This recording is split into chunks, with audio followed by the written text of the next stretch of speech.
Well, good morning, good afternoon, good evening, and good day, good time, whatever the time is, wherever you are. It's a pleasure to see all of you. And today we have extraordinary individuals. And it was designed for a purpose because we only have three people who are pushing on the frontier of their various professions. I've gotten to know them very well. So the idea is to get them together for them to be able to share with us the kind of work they do, and more importantly, for us to see how we could see different expertise they bring into the equation. And the fact that if people begin to think like reasonable people that we are born to be, they begin to see that you cannot divorce yourself from a systemic problem. In fact, the problem we have is existential problem. If we are unable to get leaders who will see things from the perspective that you're solving a part of the problem, we never solve the whole problem, we're never gonna get where we want to.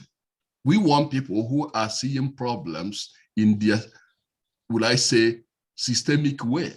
That's in systemic ways, you see subsystems across the board. We need intelligent people who will not only see the broader picture, they will be able to see the minor subsets of the problems. And that's when they can come with a more comprehensive position or approach to solving the problem. Look at the pandemic, look at what is happening in Afghanistan, look at what is happening in Haiti. You can say, well, it's not me. Well, I'll say to you, it's all of us. We have to work to solving our global problem in whatever way we can. And I'll urge everyone to begin to work as an individual towards such a goal. And with individuals working towards such goals, when we come together, we find out that we gotta be getting the solution. If you say it's not me today, it's not me tomorrow, well, maybe someday it will be all of us. And at that time, we may not have solution to it. So to that end, I'm gonna shift it back to our esteemed leaders who have come here to share their views. And I wanna tell you, it's gonna begin by, they're gonna introduce themselves, because I can't do that. Their work is immense. If I start talking about one person, I will end up spending all the time. And at the end, some people will say, Joe, what did you do? I don't want to answer to that. So I'm going to shift it to the individuals to tell us what they do, perhaps tell us how they can synergistically see the strengths each and every one of them are bringing into the equation. So with that, let me go to Dr. John Rollins. Could you please begin? I was so hoping you wasn't going to call on me to start. I'm Joanne Roll, Dean of the School of Business at Medgar Evers College. Do you want me to do my presentation now, or should I wait until after everyone has been introduced? Well, go ahead with it. Let's go. Everyone can do that and then do presentation. Go ahead. Okay, so can I share my screen? Of course, you can share your screen. Let me. Okay. Host is disabled. Okay. Mr. Adam, where are you? Yeah, I'm a co-host. I don't have access to the sharing functionality. Okay. You don't have access to that? I'm not the organizer, unfortunately, sir. So I'm surprised. Then well, let me just go ahead and share with her. Okay. Okay, well, where is it? All right, now let me. Oh, what's I'm doing here? Okay, Dr. Oller, sharing functionality should be turned on for you at the moment. Okay, so it still says host disabled participant screen sharing. Okay, understood. Okay. Right, that may now be updated. Okay, so let me try again. Please. Yeah. Okay, all right. Okay. All right. All right, share. There we go. And so let me do this. There you go. Okay, so now I'm going to start my timer because they gave us so many minutes to go. And you know, if you can't tell, I'm telling you, I'm passionate about the subject, so I could go on and on, but I won't. Ways to broaden and strengthen participation in global collaborations among countries post-COVID. There were a lot of things happening before COVID that are going to accelerate some of the things that we see. I'm first going to tell you a little bit about the challenge worldwide and income inequity, our work, introduction and purpose, global informal economy, and some work by the IMF that they've just released, global recovery, and hope for the future of work and entrepreneurship, practical implications. And if I go too fast, you can slow me down, but understand I have a lot to say, okay? And so let's get started. A lot of the work that we have done is encompassed in the recent handbook is by 25 authors from about 14 or 15 different countries. And that's the way we see the world. It is not just the views of the dominant or the developed countries, but it's also the views of others of how to progress in the future of work and entrepreneurship for the underserved. And this is a picture that I show often. For a fair selection, everybody has to take the same exam. Please climb that tree. Well, everybody doesn't have the same resources. Everybody doesn't have the same abilities. But often people will say, well, lift yourself up by your bootstraps. We did. Well, you started at a different place than some of us started in.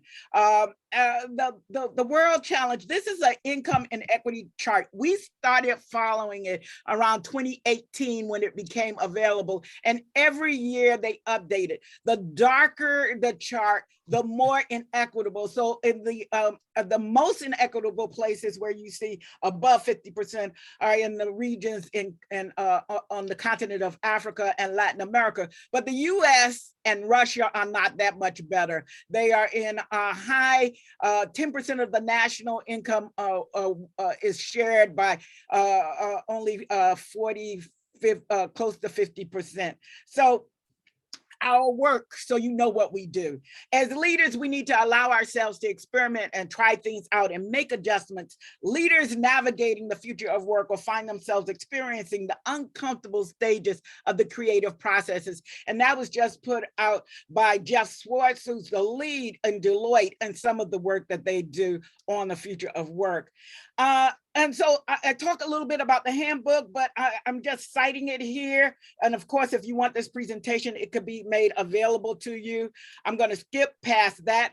I'm going to talk about the informal economy because a lot of times when we see data, the data is cited on the formal economy, but a large portion of the global economy, especially in developing countries and also in developed countries, some of the crime-based economies we don't like to talk about, all of that is there for a reason. And I'm citing here from the IMF. This is one of their recent reports.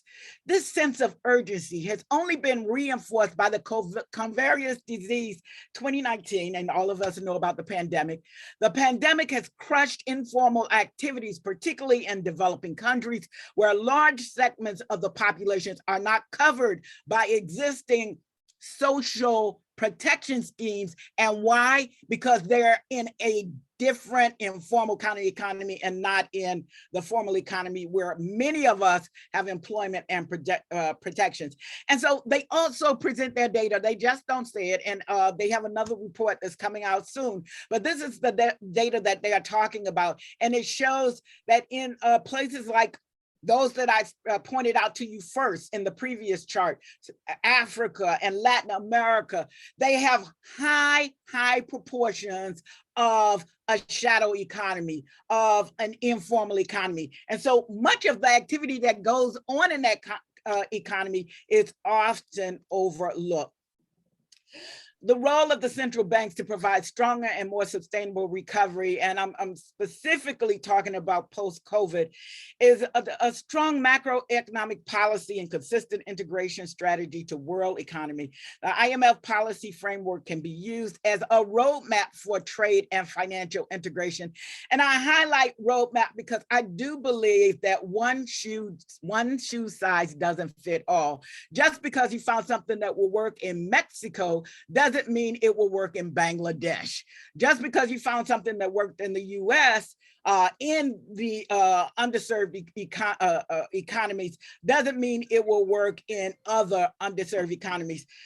Clear policies and regulatory approaches to foster investment and economic development and complement them with low-cost targeted funding. So we need to provide some resources into these targeted areas and to develop programs designed to leverage more resources and attract finances for projects such as vaccination and green sustainable projects. Much of what's going on is that there is still a large segment of the population globally that are not vaccinated against the COVID-19. Much less the Delta and the Lambda that has come out, where none of us are protected yet against those. So that is one of the things. The pandemic has deepened the digital divide. The promotion of technology infrastructure needs to advance to financial inclusions. So, you know, we have a health pandemic. The topic here is the dual crises. One is the health pandemic where people are dying, but the other ones, if those who don't die, who are poor, the poverty that they are living in has accelerated. So we need to move fast to develop the best digital financial ecosystems. And they list, and this is still from the IMF report, and I'm on 6 minutes, so you guys know I'm speeding up.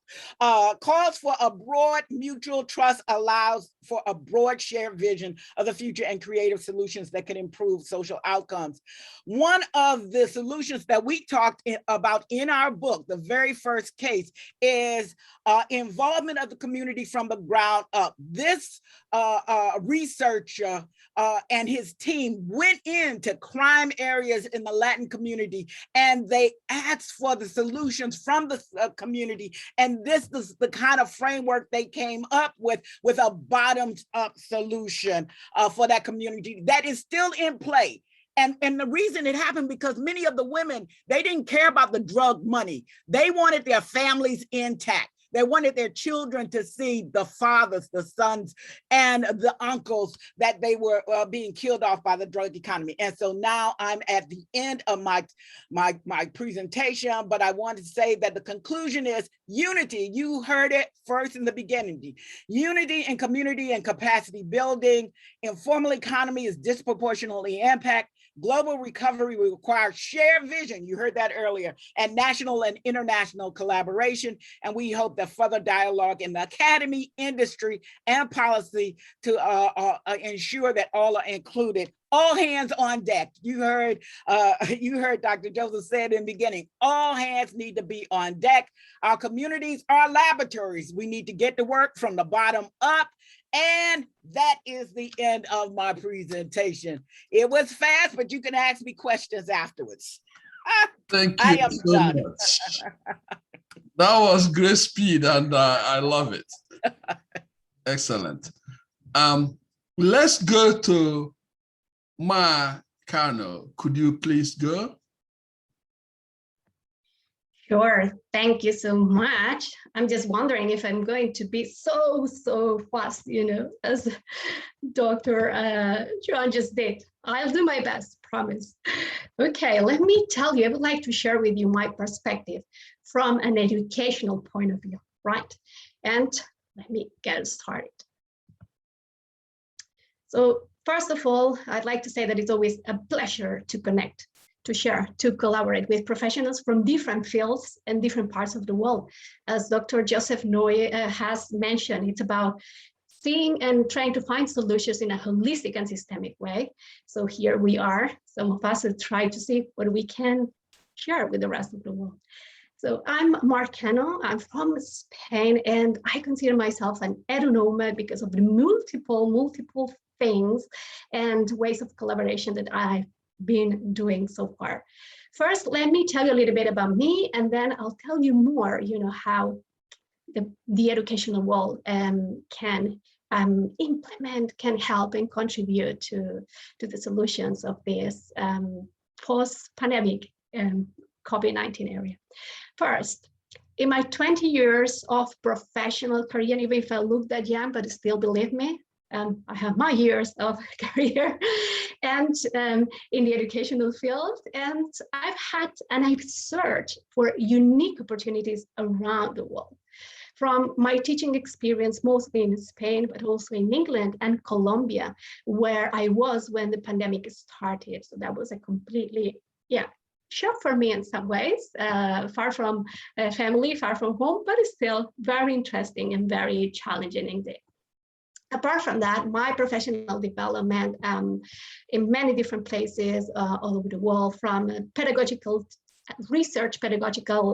trip to Finland, or PBL, problem-based, project-based learning, design camp in high school, Los Angeles, San Diego, the other side of the wall, and also adding other types of experiences, such as a volunteering camp in Tanzania and a responsible tourism trip with 2 NGOs in India. So I've been moving around, as you can feel. And these experiences and many others have given me the opportunity to develop a multicultural perspective and to nurture an open-minded, a growth, and agile mindset as an international education specialist. I'm the kind of innovator I am, I believe, as a result of a masala experience. If you know that concept, that word, it comes from, it has an Indian origin, meaning a mixture of spices. And for me, it's more or less like a mixture of experiences, global and local experiences. First, as a teacher of English, as a foreign language and as a second language, I've aimed at offering learning opportunities to learners from 3 years old to 18 years old. That included not only opportunities to learn the English language, but also its many different and diverse cultures. And even more, strategies to share, strategies to be and live peacefully in the world, such as Socratic circles. I don't know how familiar you are with this type of a strategy and dialogic strategy, but it's great to debate, to discuss in a very democratic way, where everyone's voice can be heard, shared, and valued. Even when the pandemic started, if you can see here in this picture, there are 2 groups of students, one on the inner circle, another one in the outer circle. But when the pandemic started, everything collapsed, everything was disrupted, but still we moved that Socratic circle into these little screens we are now. So there are things that even, with the pandemic could be continued, luckily. What else? Something else that I would like to share with you is about the integration of the universal design for learning. Let me zoom in a little bit so you can see it a bit better. And this universal design for learning has helped me and many educators all over the world to advocate for accessible and inclusive approaches that meet the needs and abilities of all learners. Especially now in the area of COVID-19, as you can see, there are many different apps there, and they can help us to cater for multiple means of representation, action and expression, and motivation and implication from learners. So just something to bear in mind when we think of education nowadays. And that's not something new, but still, let's keep that in mind. And it has no ages, honestly. What else I would like to share with you, that as a lifelong, life-wide and life-deep learner as well, many have been my takeaways, and even more during the pandemic. Come on, have you thought, what a low-cost and time-saving opportunity to connect, to collaborate with people and teams from all over the world, right? For example, let me share one of my experiences. I've been collaborating in different teams in Light Schools. It's an organization which promotes one life learning ecosystem for authentic, regenerative, local change. Also, I've been writing a book for 2 years with Erin O'Reilly, a doctoral candidate and adjunct professor in teaching and learning at the University of Montana, and Nick Solomon, founder and president of Collaborative Learning Network. And at the last stage we are in at the moment, we are interviewing unique professionals from the educational world, from different stages, different years of experience, different cultures, different genders, etc. Why? Because we want to incorporate diverse voices to share their experience in teams, successful teams and not so successful, and the challenges they had to overcome. As a teacher trainer, yes, teacher trainer for the 5+ years, the courses I facilitated, or some of the courses, have aimed to develop cultures of thinking. Yeah. Cultures of thinking within the education, within different types of educational institutions. So approaches like thinking-based learning, habits of mind, visible thinking of Project Zero from Harvard University, and all of these embrace the development of skills to think or to learn how to think analytically, creatively, and critically. Okay. And also to nurture strategic skills about how to think rather than what to think. Maya, we're gonna round up as time is going. If you could round up in 30 seconds, that would be good. Okay, there I am, so sharing a little bit more. Getting here, I wanted to share with you one of the examples, this Field Think and Transform course for educators.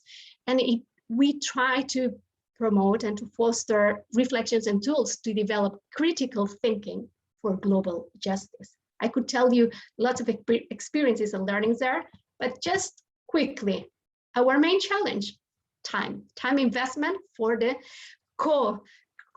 facilitators to prepare, to plan together. But on the other hand, our main success was learning as a team, and learning all the learning that all the educators took with them as well. So just to finish, I believe that peace, equity, and social justice for all can be achieved, not only by talking, discussing about it, but by acting, behaving, modeling. And that change starts with each of us together, with you, with me, and of course, with communities like Systemic Diversity and Inclusion Group, which gather people worldwide to make a bigger impact in the world as a collective, rather than as individuals. And here I leave you with this quote: what we are if we become the change we want to see in the world. Thank you very much. It has been, I try to be as fast as possible. Well, thank you so much. I appreciate it. And now we're gonna be going to Attorney Cotton. So it's your floor. Go ahead. Okay, I'm gonna share my screen. I have some slides for you. I'm gonna take off my camera because I want you to focus on these wonderful slides I've created for you. So let's see. First, actually, I'm gonna take off the camera first, and then I'm gonna put on the slides. Right. And let me know if, can you see the slide? Yes. Can you see the transition? Yes. Okay, there we go. Let's go. All right. Good afternoon, and thank you for allowing me the opportunity to speak with you today about community empowerment-centered policing reform. Through my consulting company, Mayor Strategic Solutions, LLC, we work with communities across the country on reimagining public safety.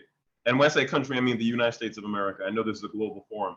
On reimagining public safety by establishing their own policing reforms centered on community empowerment through an approach that I developed and informed by my years of experience as a community lawyer called the CAP method, which stands for C for community empowerment, A for accountability, and T for transparency.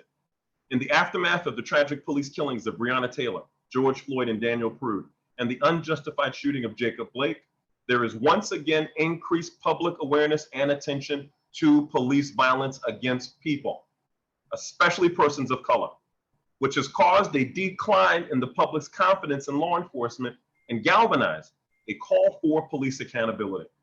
However, there will not be true police accountability until the underlying issue of policing is addressed. What is this issue? Well, This issue is the power disparity that exists between law enforcement, who are tasked to protect and serve their communities, and community members whose taxpayer dollars pay for law enforcement salaries and pensions. In this relational dynamic, law enforcement can use lethal force without accountability on a community member who simply makes a quote-unquote furtive movements. But due to qualified immunity, community members are not even able to sue individual officers for alleged misconduct. To this end, this power disparity must be balanced, and communities must be empowered to change law enforcement policies, practices, and culture in order to eradicate police misconduct and establish sustainable and long-standing policing reform. This is important because ultimately, community members and law enforcement need to work together as one community to support public safety and ensure police accountability. Now, something we do know, according to a 2016 sociological study that was published in 2016, immediately following and for more than a year after the highly publicized assault or death of a Black person at the hands of law enforcement, Black Americans are less likely to dial 911. This demonstrates that not ensuring police accountability does not support public safety. So, considering all of this, what are the solutions? Well, like I just mentioned, I work with communities across the United States of America on reimagining public safety through community empowerment-centered policing reform. And the vehicle for community empowerment-centered policing reform is the CAP method. And as you can see here on the slide, the CAP method consists of 3 components. Each component must be achieved in order for the CAP method to be successful. So the first component is community empowerment, and this entails community members, especially those from neighborhoods and zip codes in the community where there's high levels of negative police interactions, like racial profiling, excessive use of force, sexual misconduct, etc. Those community members especially need to be involved in, need to have knowledge of, and need to have at least 50% voting power. Repeat that, at least 50% voting power over all police activities that are directly related to police-civilian interactions, like stops, searches, uses of force, surveillance technology, the way protests are handled, etc. The next component is accountability, and this involves creating an inhospitable environment for law enforcement officers who engage in misconduct by establishing both internal and external accountability mechanisms. So when I say an internal accountability mechanism, a good example is like an early intervention system that allows supervisors of rank and file officers to monitor the conduct of those rank and file officers. And then if they're not adhering to departmental policies and to trainings, then they can intervene through counseling or remedial training. And if the circumstances call for it, they can advance discipline that could result in the suspension or termination of the officer. Now, when I say an external accountability mechanism, I mean one that's outside of the police department, like a civilian oversight authority. A good example would be a civilian complaint review board that has both subpoena powers and disciplinary powers. So this would be a board that would consist of civilians and would receive complaints from other civilians in the community about law enforcement misconduct. And then they would have the power to subpoena anyone or any materials that are related to the complaint for their investigation. And as a result of their investigation, if they find that the officer did engage in misconduct, they can advance discipline that could result in the suspension or termination of the officer. Now, the last component is transparency. Now, typically transparency is defined as law enforcement agencies being above board with their community members about police activities, like public reporting of use of force data, public reporting of traffic stop data, etc. I actually believe that speaks more to accountability, because in order to solve a problem, you have to first know what the problem is. So I define transparency more broadly as the interconnectedness and coordination amongst what I call the 4 aspects of the community, as you can see here on the next slide. The first one is law enforcement. So that's like the sheriff's office, state and local police, etc. Then we have elected and appointed government officials, also includes government agencies. Then we have community members, like community-based organizations, direct service providers, directly impacted individuals. And looking at what's been going on with voting rights in America, in Georgia and Texas, I would even include local businesses. And then last but not least, who's typically not included in discussions on policing reform, but who has a substantial impact, especially on police accountability, is the local news, media, and press. And we see that in the way that they depict victims of police violence compared to law enforcement. So according to my definition of transparency, all four of these aspects of the community would work together through interconnectedness and coordination to support public safety and ensure police accountability through more so proactive rather than reactive strategies. And so just real quick, I want to give you an example of what I've done in Illinois, which is where I live in Chicago, working with state lawmakers this year on their policing reform legislation. As you all know, after George Floyd and Breonna Taylor's deaths last year, there was a huge movement for Black Lives Matter and police accountability, which has not resulted in any kind of good federal legislation, but has resulted in a series of state and local policing reforms all across the country. So I worked with as many state lawmakers and local elected officials to make sure that they had laws on the books that codified community empowerment centered policing reform. So I'm gonna give you an example of what I did in Illinois with lawmakers there. So now Illinois has a policing reform law called the Safety Act, which has some of the most progressive policing reforms in America. One of those policing reforms is what you're looking at. So now in Illinois, under the law, anytime law enforcement, that means new recruits and in-service officers, meaning people that are not new recruits, they're already officers. When they have to do their mandatory trainings on crisis intervention techniques, that means when somebody's in crisis due to mental illness, due to substance abuse or addiction, when law enforcement show up, how are they supposed to respond to them so that everybody comes out of that situation alive? That is crisis intervention techniques training that governs that. So when it comes to those trainings that are mandatory within every police department, now under the law, these trainings have to be developed in collaboration among law enforcement professionals, mental health providers in the community, family members of people with mental illness in the community, and consumer advocates, and must minimally include the following components: learning from those family members of people with mental illness and their experiences, verbal de-escalation training, and role plays. Why is this important? I'm gonna tell you why.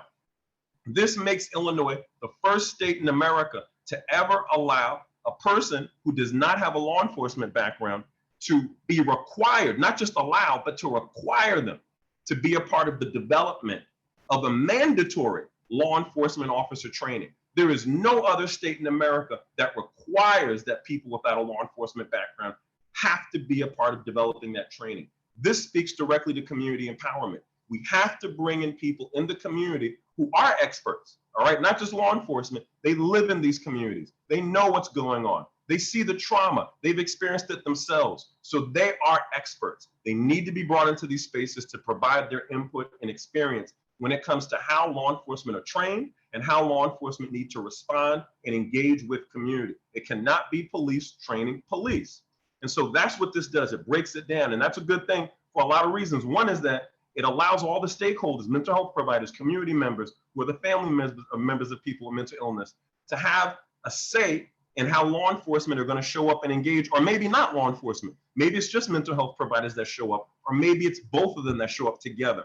But either way, everybody in the community has a say in it. It's also good because it helps law enforcement. Law enforcement, when they show up, they don't know what kind of mental illness the person has. They don't know what kind of medical treatment they're on, and they definitely don't know how to best de-escalate that individual. But if you're already proactively, not reactively, meeting and discussing and learning from people in the community who do know these people, when you show up on the scene, you'll be like, oh, isn't that so-and-so-forth's nephew?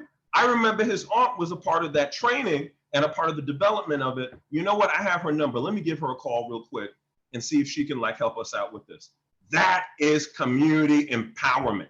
Law enforcement and community all working together as one community. So to wrap this up real quick, why is policing reform important? This brings us to this question and this picture, which was taken after George Floyd's death in Minneapolis during the uprising last year. If you apply the four aspects of the community to this picture, law enforcement, community members, government officials, and the news media, what do we see? Law enforcement on one side of the street, military style gear and equipment, ready to go. On the other side of the street, community members of various backgrounds, all together in camaraderie. And then who's there out of the mix, but recording it, the news media, and who's not there? The elected and appointed government officials. So to me, this is symbolic of policing in America today, because right now, government officials are more so reactive rather than proactive. In other words, they show up on policing reform after there's a high profile incident of an officer involved death, officer involved shooting, or if protests have been mishandled. They don't show up before it happens. And so if we were to apply the CAP method to this picture, what will we see? Military style equipment and gear by law enforcement going away. Drop those shields. Use that yellow line on the road as a bridge rather than a divider. Walk over it, lock an arm in arm with those community members. Get the news media in there. Stop being on the outside. Get in the mix, lock an arm in arm with law enforcement and community members, and record that. And most importantly, who's gonna be there? Elected and appointed government officials, lock an arm in arm with the media, the law enforcement, and with the community members, all as one community to support public safety and ensure police accountability through more so proactive rather than reactive strategies. And in order to accomplish this effort, community empowerment centered policing reform is necessary to address this ongoing power disparity by empowering communities through the CAP method and thus providing long-term solutions to a long-term problem. To wrap it up, these are my consulting services through my company, state and local, all done through the CAP method. And then this is my contact information, empower@mayorsolutions.com. You can also hit me up on Facebook, Mayor Strategic Solutions, and on LinkedIn. Thank you very much, and please do keep in touch. Okay, thank you so much. You can see that I have difficulties in stopping people, but these are extraordinarily great people, and you can hear it from their presentations.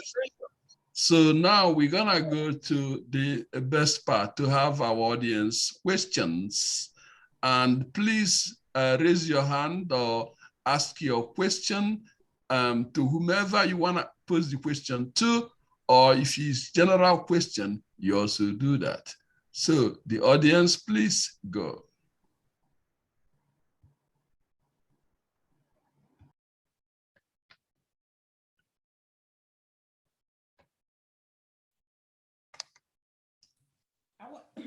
I will ask a question.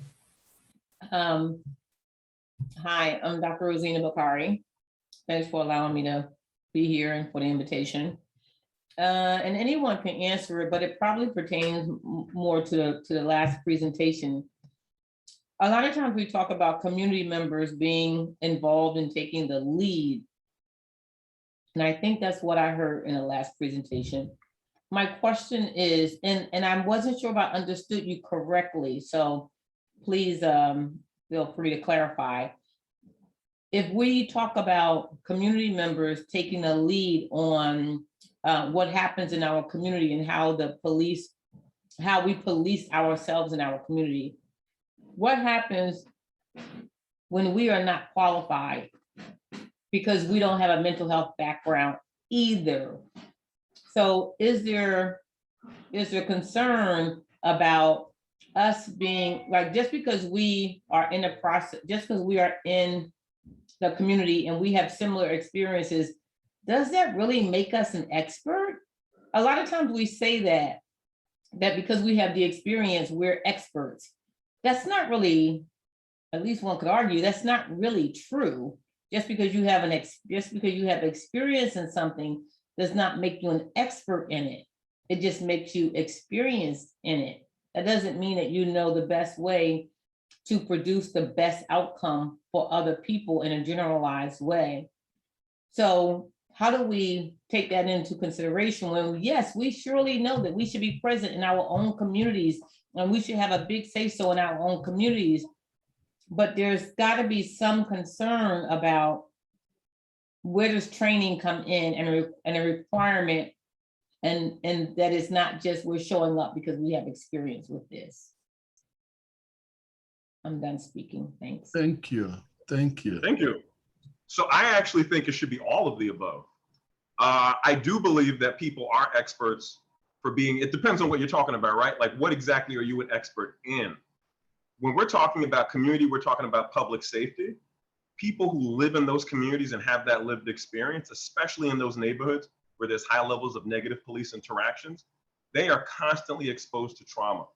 If it be the trauma of they themselves having negative experiences with law enforcement, or they just witnessing somebody else or even hearing about somebody else being traumatized by law enforcement, that definitely has an impact on your psychology, which is gonna have an impact on your behavior. And that's trauma. I mean, trauma-informed care is a whole area that focuses on that and talks a lot about not only trauma individuals who are traumatized, but most importantly, communities that are traumatized. That's actually a big area of focus. I think there's ACEs is something that they usually apply to children. They're now looking at applying it to communities across. I know in Florida, they're doing a lot of work on that. And so I actually am going to push back and say that I do believe that people can be experts from lived experience on this particular subject, because we're talking about public safety. I do think, and that's why if you look at the language, you do need to have people that are experts on mental health behavior and mental health treatment. That's why the language specifically includes mental health providers in that particular community. So you don't just want to necessarily bring in just any mental health provider. You want to bring in one who's familiar with the community, familiar with the dynamics, the history, the culture, the demographics, everything that make that community unique for what it is. Because, like, for instance, I'm here in Grand Rapids right now. Grand Rapids is, even though it's in the same state of Michigan with Kalamazoo and Detroit and Lansing, each one of them is their own particular community because they have those different dynamics that are so unique to who they are. You can't just have a one-size-fits-all approach, essentially. You have to custom tailor it to that particular community. And I think that actually speaks to what the other two speakers were saying, that there is no one-size-fits-all approach to this stuff. It needs to be custom tailored to whoever it is you're targeting, whoever it is the audience is, whoever it is that you're focused on.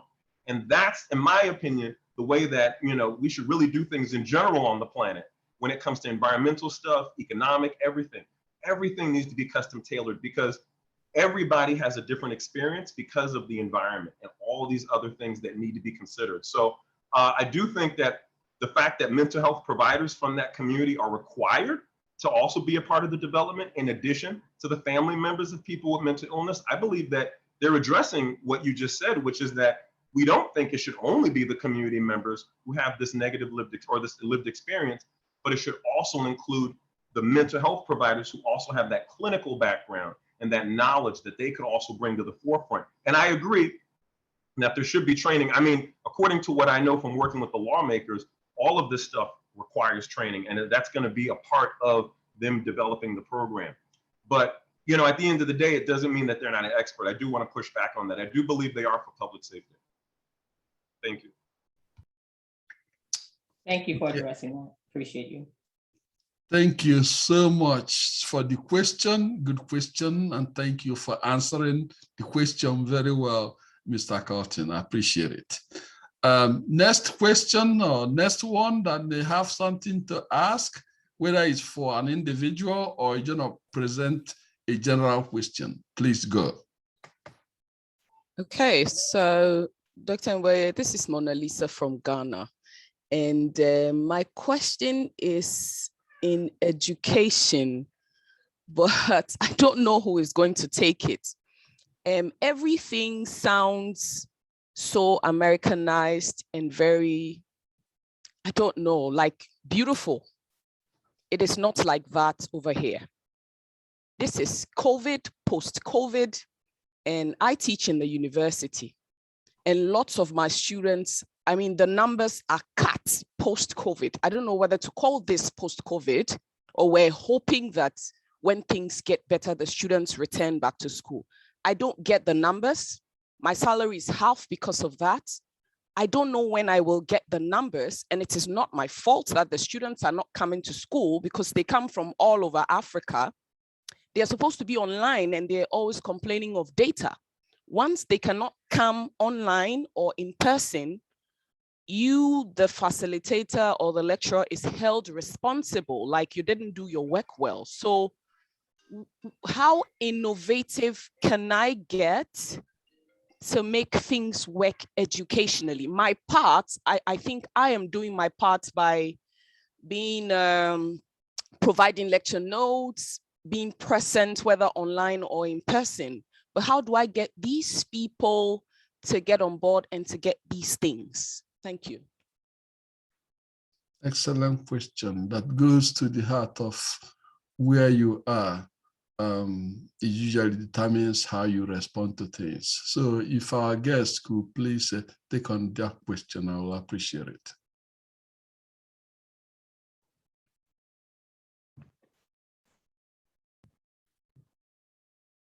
Shall I share some insights, or Joanne? You could go first. No, you go first. I'll go after you. We can go together.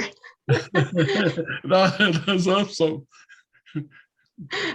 Okay. Well, first of all, I'd like to share with all of you, not only with Mona Lisa, but from my knowledge on how the situation, the COVID, yeah, in some places, some people still say that we are in a pandemic and COVID-19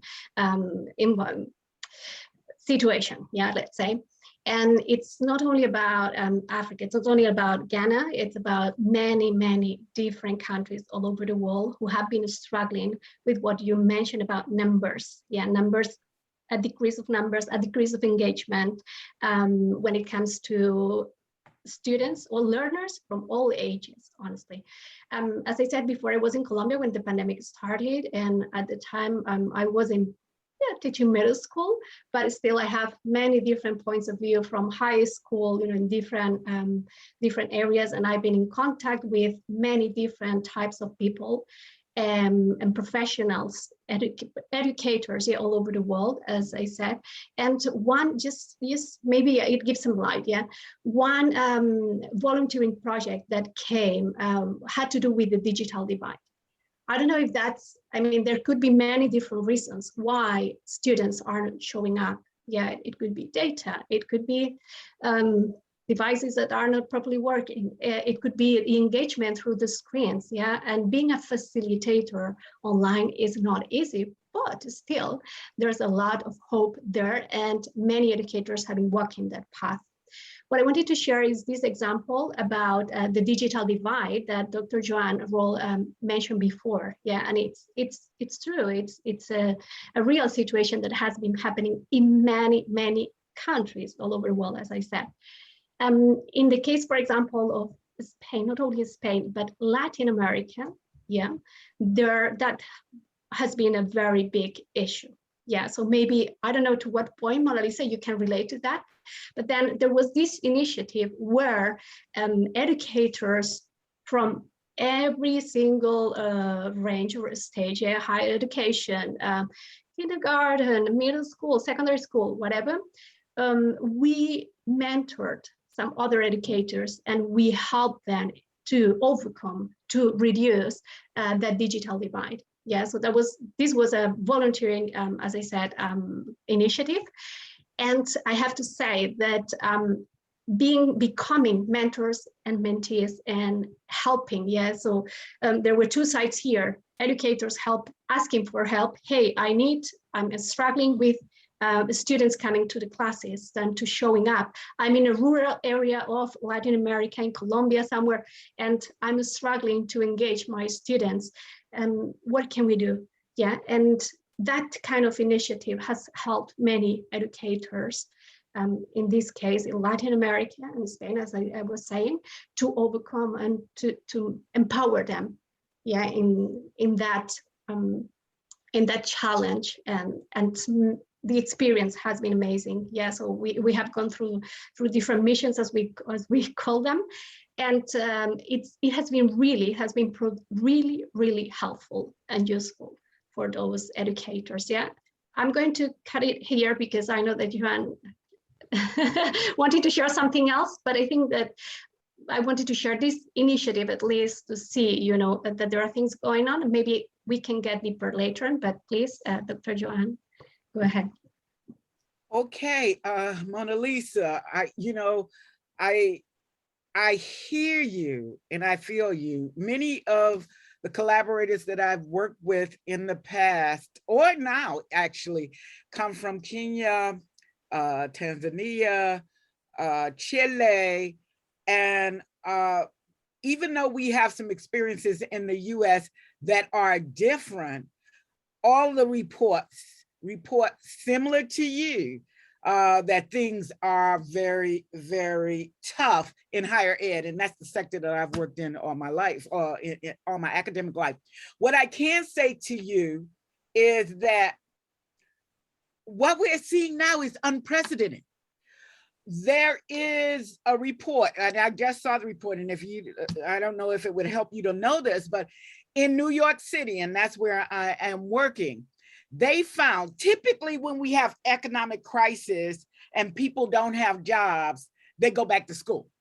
Well, what we found in the youth segment in particular, and within the last year, because they did the analysis and the research last year, students are not, or former students are not going to work and they're not going to school. They're not doing either. And so what is happening is there's a fair amount of subsidy that is going on, which all of us know is not sustainable. You can't have everybody on unemployment all the time. And so what is going to happen with the students who are not doing either? They didn't do it in the fall of last year. And our numbers, I'm with the City University of New York, which is the largest urban university in this country, in America. Our numbers are down, but everybody's number is not down. If you go to Harvard, if you go to Howard, because, you know, and some of those larger brands, but for the smaller schools, we at first thought that the students wanted on a face-to-face because they were used. A year ago, we were 100% face-to-face. We did a pivot. We all had to go online.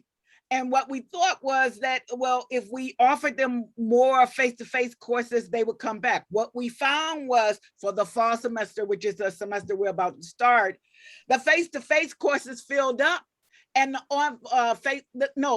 online courses filled up and the face-to-face courses didn't. Why? Because of the new scare. Because of the Lambda and the Delta. Students wanted to go back face-to-face, but now they're afraid because there's not even a vaccination. The title of this is the dual crisis, both economic and health. Now the parents and the students are afraid to walk back in the classrooms without a vaccination for the new deviant of the new variation of the pandemic virus. So we continue to have things happening in our experience that we don't have answers for. You know, how will we get students back into your classroom, you know, when we can't guarantee their safety in your classroom? That's an open question. That's an open question. What we are trying to do is and I'm just saying this, you know, in a personal sense, is to let the students know that we're doing the best we can to keep them safe, and we're doing the best we can to provide an education that will keep them relevant. That's number one, because the industries are changing so fast. The technology is changing so fast that if you become irrelevant, you may find that there's not a place for you. And it is happening whether you are involved or you're not involved. It is just happening. There's such a demand for the change and such a demand for skills. So the issue isn't, will there be jobs? The issue is, will you and your students be prepared for the jobs that the industry will have out there? And Mona Lisa, my heart goes out to you, because you, of course, are not the problem. You are part of the solution. But until we find a health remedy, it is very difficult to remedy the economic problem. And that's all I got.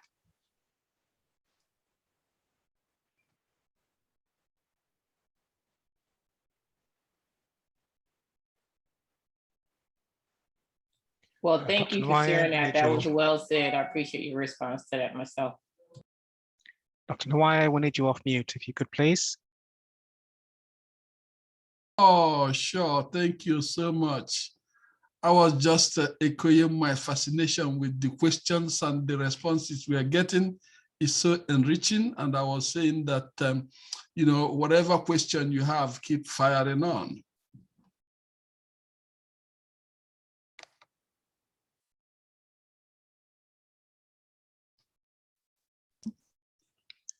Any more questions? Or?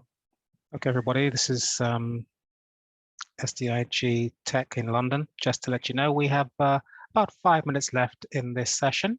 So the contact details for Carlton T. Mars, Second Esquire, as well as Mark Hanno Messer and Dr. Joanne Roller are in the chat for you to copy. But in the meantime, we've got about 5 minutes left. Can I say something? Go ahead. Well, I don't have any questions, but I just want to, say that first of all, Marcano, the code that you cited at the end, that be the change you want to see in the world, is something that, every individual need to understand, because, to become more conscious is the greatest gift anyone can give to the world. And we need to be the pebble in the pond that creates the ripple for change.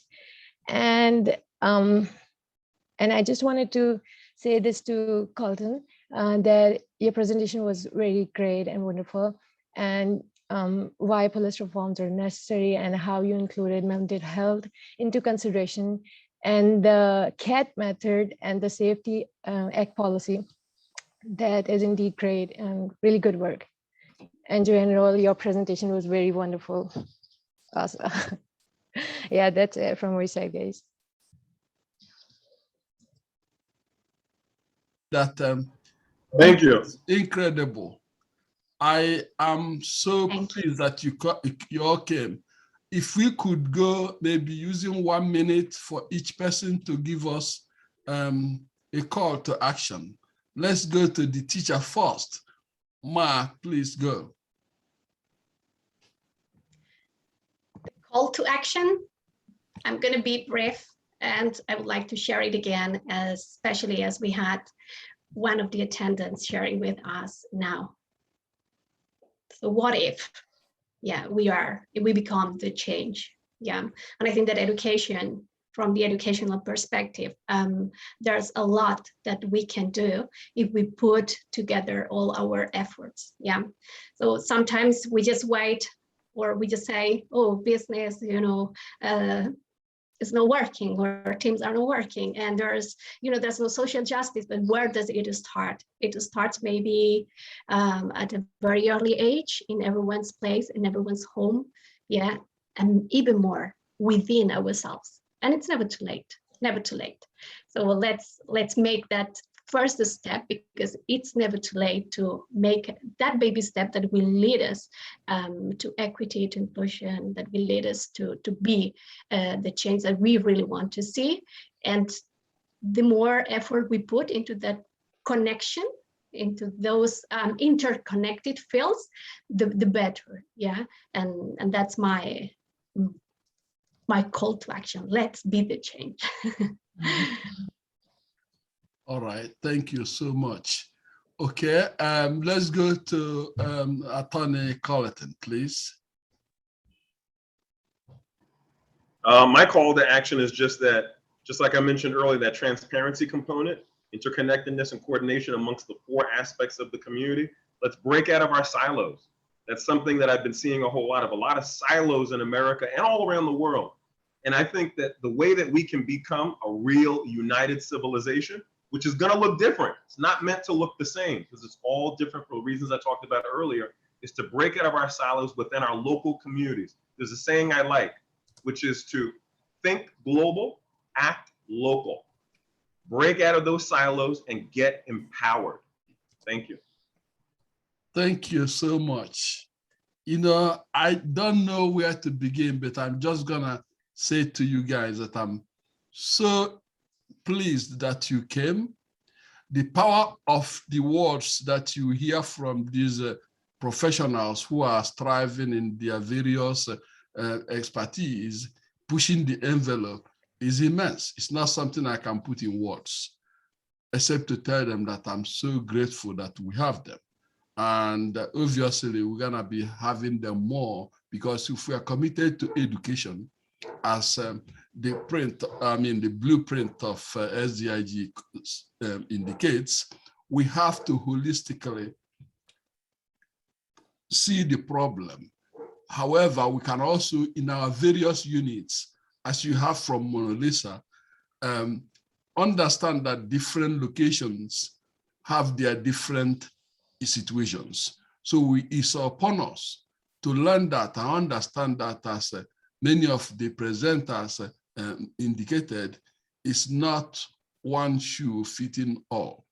It's how we can be innovative in our thinking, innovative in our approach, and ultimately we will succeed. The type of things that are happening now, I think is really, really, really serious. It's where people who know better are working so hard to prevent people from voting. We have an educational system where those who know better essentially create all kinds of hurdles, create we versus them mentality, and utilize their professional skills in ways that is so despicable.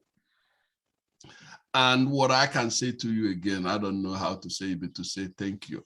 Now, oh, Dr. Joanne, please, I was almost forgetting the big doctor. Can you please give us your call for action? I'm looking for it, please. Oh, I thought I did, but I have thoroughly enjoyed this session. This is an hour worth, well worth spending. I enjoyed your closing comments, and I think it's wonderful we all could get together and do our part. You know, it's important to understand that you can be an authentic with your contribution to the world right where you are. You don't have to try and do what someone else does. Whatever it is that touches your passion, you can act. That's the call to action. Whatever you are, wherever you are, to help make the world a better place. And I do believe one person can change the world. Thank you. Well, thank you so much. And as I said, I don't have words to convey my deep felt gratitude to all of you, but to say thank you. And that brings this session to an end.